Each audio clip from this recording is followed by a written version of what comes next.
गे जानू गे सुनी के शादी के खबरवा भरवा तोर जा हरवा खइतोगे के जानू गे उठ जइतो हमारोआ और अथिया बरतिया जहिया और तोर अइतोगे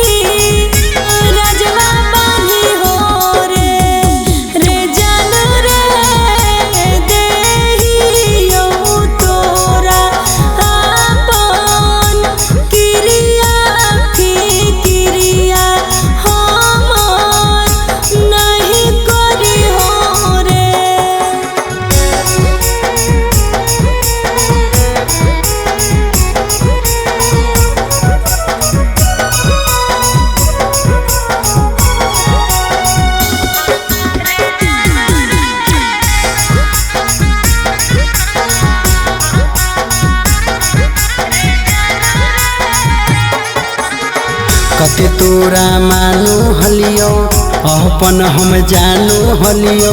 2 दिन नहीं बोलो हही रात भर कानो हलियो कैसे मिटैयो लिखल विधि के विधान रे इतने दिन साथ रहे के हलो हमर जान रे गे जानू गे नैहर के लोगा तोर सा अपना हो तो ससुराय अपना हो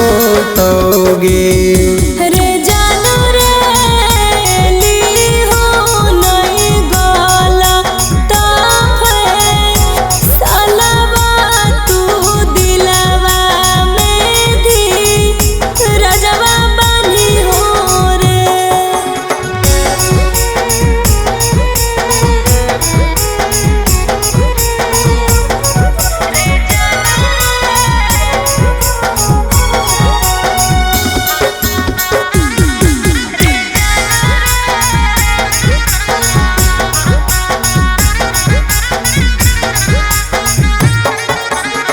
कैसे के सहबो जानू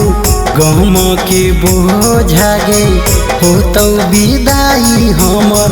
अखिए के सोझा गे हमारा में कुछ नहीं हो जान कमी रे हियो मजबूर शादी सेट कल को मामी गे जानू गे नीतीश के घरवा तू बा और साई ही रोहित के घर और जारी दे गे